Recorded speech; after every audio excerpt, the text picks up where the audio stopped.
Mark, let's talk a little bit about Gators football. Obviously, you're incredibly close with that program. Give us a thought on DJ Lagway, where you kind of see, his progress or his health. Kind of give us an update of your opinion with that. And then, are there any players that have kind of caught a buzz in spring practice with their play? Yeah, hey, I'm going to be honest. DJ Lagway went down, and I haven't been to practice since. Once they ruled out DJ Lagway for the spring, and he's not going to throw. He's standing behind the offense, going through the motions, calling in some plays, doing some of that stuff, but he's not throwing. There's just not a lot for me to go over there. Not a lot of interest, especially with basketball doing what it's doing. I'm paying attention. I go over there and I talk to Billy Napier, so I get where they're at. They've had a lot of injuries in the secondary, so a lot of young guys have shown up and shown out a little bit. Going back to Lagway, he shut down for spring, and the shoulder is an issue. I called it fishy on the 10-10 there. What was that, a month ago? Yeah, that didn't get any reaction. No reaction at all. And so I'm a little hesitant. JJ is going to kill me whatever I say. He'll crush it. He'll clip it and put it on social, and I'll get crushed again.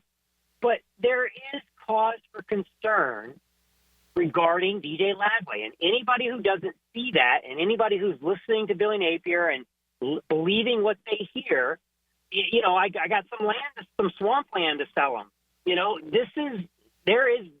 Your quarterback is not throwing in spring practice in a developmental period where he's a freshman. This isn't a fifth-year senior we're talking about coming back for one more year.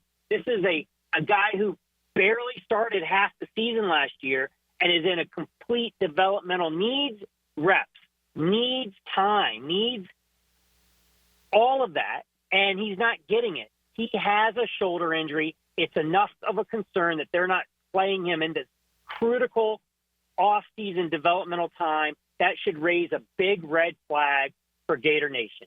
I have been told that at some point he is going to have or needs to have shoulder surgery. I'm not a doctor. I don't know. I haven't seen an MRI, an X-ray, or anything, but that's what I've been told, that either he has it this year or he has it next year. They don't want him. He doesn't want to have it this year. Nobody wants him to have it this year. But, there's always that concern. It might even be a 2% chance, but it's a chance.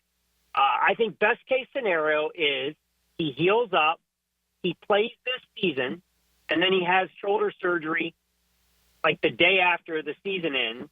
Maybe it ends in the CFP, and he has shoulder shortly thereafter to repair what I believe is a high school injury that just has not healed the way it's supposed to heal, or the way they had hoped it would heal. And he played through it last year, played through pain, all kinds of good things. Like everything we love about DJ Lagway, this tells you a little bit more about him. He played through this very painful injury, gutted it out. He's fantastic. You and I love him, Hayes. I'm sure Hacker does too. He's everything for this program, and they're doing right by him by not playing him right now. And fingers crossed that he heals up and he's better and able to play through this thing this fall. But Florida Nation, Gator Nation should be concerned. But I get why the coaching staff and everybody's kind of downplaying it, because you don't want to raise the big red flags or sound off the alarm bells. You want it to be kind of behind the scenes, low key. Let's see how this thing plays out. But I just think everybody should be worried about where this kid goes in the next 3 months in terms of his health. That's interesting. And look, the success of the basketball team, right? The football team has been on the back burner, so it's not the main headline, the DJ Lagway situation. And Billy Napier in and of itself, look, he's back for year 4, but let's not sugarcoat this, Mark. It's going to be the same situation if they start, 2-3 or 3-4, that people are going to want him out. Gator fans aren't going to care about LSU and Ole Miss last year. So another huge, huge year for Billy Napier with a schedule that is essentially the exact same as what it was a year ago. Yeah, brutal schedule, no doubt, but that's life in the SEC now. Here's what I would say about Napier.